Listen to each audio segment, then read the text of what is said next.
Hello दोस्तों, कैसे हैं आप सब। आज की हमारी कहानी है नौकरी। कहाँ जा रही है बहू। मम्मी जी, मैं आकर बताती हूँ। अरे बताकर तो जा। राधिका दौड़ती भागती अपना बैग उठाया और जल्दी से गाड़ी निकालती है। अरे इतने दिनों बाद गाड़ी से। बस मैं आती हूँ कहकर राधिका बिना बताए घर से चली जाती है। राधिका के घर में राधिका, उसके सास ससुर और पति सौरभ रहते हैं, जो अक्सर ही अपने काम से घर के बाहर रहते हैं। राधिका की एक ननद है, जो कि बड़ी है और उसकी शादी हो चुकी है। राधिका की शादी को 2 साल हो गए हैं। राधिका अपने परिवार के साथ बहुत खुश है। उसके सास ससुर अधिक उम्र के हैं। ससुर मनोज जी रिटायर्ड और स्वस्थ हैं, पर सासू माँ जानकी जी को दिल की बीमारी है। 4 घंटे बाद राधिका घर लौटी। उसके ससुर उसके साथ थे, जो कि बुरी तरह घायल थे। माथे पर पट्टी बंधी हुई थी, हाथ में फ्रैक्चर हो गया था। जानकी जी अपने पति की ऐसी हालत देखकर बिल्कुल घबरा गई। अरे आपको यह सब क्या हुआ, कैसे हुआ, कब हुआ। बदहवास वह एक के बाद एक प्रश्न करती जा रही थी। अरे मम्मी जी, अब सब ठीक है, आप घबराइए नहीं, आप बैठ जाइए, सब बढ़िया है। राधिका ने उनको समझाते हुए बोला। मनोज जी भी बोले, मैं बिल्कुल ठीक हूँ, बस यह हेयर लाइन फ्रैक्चर है, जो कि जल्दी ही ठीक हो जाएगा। सिर पर थोड़ी गहरी चोट है, कुछ टांके आए हैं, जो कुछ दिनों में कट जाएंगे। मनोज जी ने जानकी जी को बोला। जानकी जी घबराहट के मारे रोने लगी, फिर बोली, अरे पर यह सब कैसे हो गया, मुझे तो किसी ने कुछ बताया ही नहीं।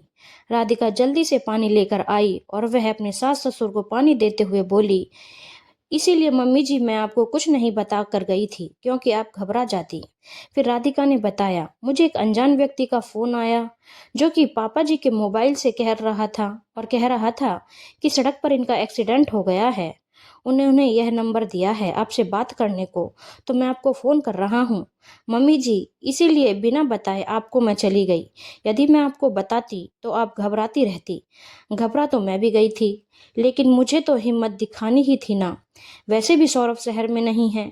जानकी जी अपनी प्यारी बहू राधिका की बातें सुन बहुत ही गर्व महसूस कर रही थी। उन्होंने कुछ सोचते हुए लंबी सांस भरते हुए कहा, अच्छा है तूने साल भर पहले ड्राइविंग सीख ली थी, देख काम आ ही गई। हाँ मम्मी जी, कुछ दिनों से मुझे गाड़ी चलाने से काफी कॉन्फिडेंस आ गया था, और पापा जी का एक्सीडेंट वीरान जगह में हुआ था। वहां पर आने जाने के ज्यादा साधन नहीं दिख रहे थे। और हाँ, अपनी गाड़ी से मैं सही समय पर अस्पताल पहुंच गई। डॉक्टर ने बोला, आप इनको और थोड़ी देर में लाती तो काफ़ी ब्लीडिंग हो जाती, फिर इनको कोमा में जाने का डर था।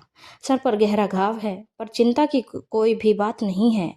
डॉक्टर ने सिटी स्कैन करके बता दिया है, सब सही है। राधिका ने हंस के समझाते हुए अपनी सासू माँ को बताया। जानकी जी भी राधिका को देखकर खुशी से मुस्कुराने लगी। आज उनकी बहू ने इतनी समझदारी से एक बेटे जैसा काम किया। मनोज जी को देखने 2 दिन बाद पड़ोस के शर्मा जी आए। उनकी बहू एक बैंक में जॉब करती थी। उनको अपनी बहू के इस बात पर बड़ा गर्व था कि मेरे बेटा बहू दोनों ही कमाते हैं, और वह बातों बातों में अपनी बहू की कमाने की तारीफ करते ही रहते और कहीं ना कहीं राधिका को नीचा दिखाने की कोशिश करते।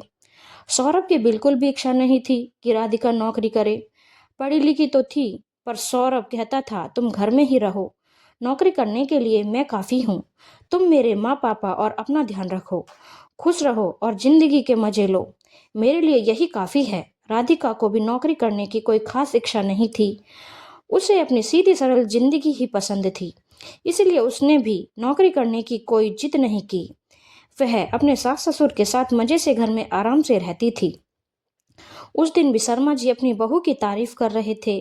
उनकी बातों से अब राधिका थोड़ी हर्ट होती थी। यह बात जानकी जी को भी महसूस होने लगी थी। इसीलिए जानकी जी बातों ही बातों में उस दिन शर्मा जी को बोली कि मेरी बहू नौकरी नहीं करती है तो क्या हुआ, वैसे तो बहुत ही सुशील, संस्कारी तथा होशियार है। समय के साथ सही निर्णय लेकर हम लोगों का पूरा ध्यान रखती है। आज मनोज जी हम लोगों के सामने हैं तो सिर्फ राधिका की वजह से हैं। डॉक्टर ने बताया कि यदि थोड़ी देर और हो जाती तो मनोज जी का बचना मुश्किल था, वह कोमा में भी जा सकते थे। और राधिका नौकरी नहीं करती, उसमें उसकी और सौरभ दोनों की इच्छा है। जरूरी नहीं है कि घर में सभी लोग नौकरी करें। मनोज जी की इतनी अच्छी पेंशन आती है, साथ ही मेरा बेटा भी इतना अच्छा नौकरी करता है, गांव में हमारी इतनी सारी प्रॉपर्टी भी है, तो हमें नहीं लगता कि राधिका को नौकरी करनी जरूरी है। आज जानकी जी की बात सुनकर शर्मा जी अपना सा मुंह लेकर रह गए। सबके सामने जानकी जी के मुंह से अपनी बड़ाई सुनकर राधिका अंदर ही अंदर बहुत ही खुश और गौरवान्वित हुई। उसे लगा, जब मेरे परिवार वाले मुझसे खुश हैं तो मुझे और कुछ नहीं चाहिए। दोस्तों, आज समाज का प्रचलन हो गया है कि जो लोग नौकरी करते हैं, लोग उनको ऊंचा दर्जा देते हैं, पर यह मन की इच्छा और पति पत्नी का मिलकर लिया गया फैसला होता है। यदि किसी महिला की इच्छा नहीं है तो नौकरी करने की कोई ज़रूरत भी नहीं है। धन्यवाद दोस्तों। अगर आपको कहानी अच्छी लगी हो तो चैनल को लाइक, शेयर और सब्सक्राइब करना ना भूलें।